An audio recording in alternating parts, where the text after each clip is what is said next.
नमस्कार जनस्वर न्यूज रे आज मुख्य खबर को आपण को स्वागत। आज रही 28 नवेम्बर गुरुवार रही जानिबा आज मुख्य खबर। मार्च मास सुधा 21 वर्ष रे पाद देइथिबा झियो मानकु भी मिलिबो सुभद्रा टंका कहले उपमुख्यमंत्री। जे माने सुभद्रा टंका एपर्यंत पाई नाहंती सेमानक पई खुशी खबर। टंका पाई बैंक रे प्रबल भीड़ लगाइथिबा कथा उपमुख्यमंत्री कहिथिले।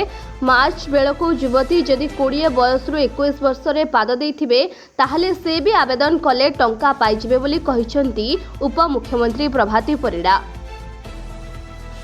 नुआ वर्षरु आउ 5 शहर को उड़िबो विमान। नुआ वर्षरु भुवनेश्वर रे देशर आउ 5 शहर को विमान सेवा जोगाई दिया जिवो। इंदौर, डेराडून, लखनऊ, जयपुर और कोचिन को उड़िबो विमान। जनवरी 1 रु इंदौर को सप्ताह को 4 दिन उड़िबो इंडिगो। डेराडून को सप्ताह को 3 दिन उड़िबो इंडिगो विमान। जनवरी 3 रु लखनऊ और जयपुर को सप्ताह को 3 दिन उड़िबो। 6 मास परे सामना को आसिले पांड्यान। पूर्वतन विधायक प्रभात रंजन विश्वाल को झियो विवाह उत्सव रे जोगदेले। 6 मास परे सामना को आसिछंती वीके कार्तिकेयन पांड्यान। बुधवार कटक निकट त्रिशूलिया ठारे एक विवाह कार्यक्रम रे नजर आसिछंती। लोकंको गहन रे देखिबाकू मिलिथिले पांड्यान। पुरी बेलाभूमि रे नौसेना पक्षरु समराभ्यास। पुरी ब्लू फ्लैग बीच रे आगामी डिसेंबर 4 तारिख दिन नौसेना दिवस पालन हेबो। प्रथम थर पई ओडिसा रे नौसेनार पराक्रम एवं युद्ध कौशल देखिबाकू मिलिबो।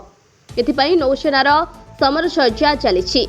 नौसेनार युद्ध जहाज पुरी समुद्र उपकूल रे पहुंचवा आरंभ करिछि। वीरत्व, पराक्रम और युद्ध कौशल प्रदर्शन पाई पुरी बेलाभूमि रे नौसेना पक्षरु प्रस्तुति आरंभ होइछि। बांग्लादेश रे बैन हेबो इस्कन। इस्कन नेता तथा हिंदू संत चिन्मय कृष्ण दास को बांग्लादेश रे गिरफ्त करबा घटना एबे जोर धरिछि। इस्कन उपरे प्रतिबंधक लगाइबा पाई बांग्लादेश रो वकील हाईकोर्ट रे पिटिशन दाखल करिसंती।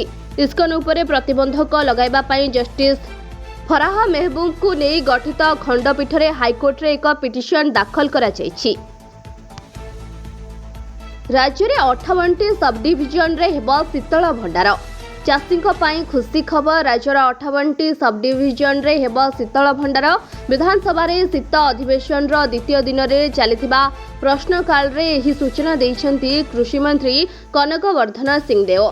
से कहिसंती राज्य सरकार 58टी सब डिविजन रे शीतल भंडार निर्माण पई योजना करिसंती। राजधानी रे बिक्री हेला 4 वर्षर शिशु।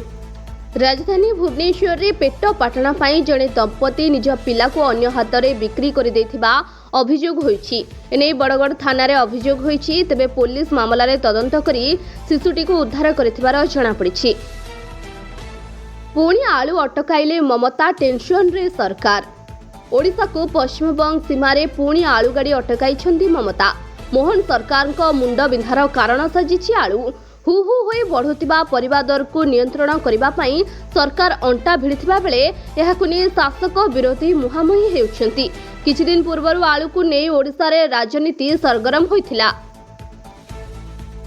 बंगोपसागर सृष्टि बात्या पेंगल अवपात रे परिवर्तन होइछि। आगामी 2 दिन मध्यरे यह तमिलनाडु रे माड़ होई पारे।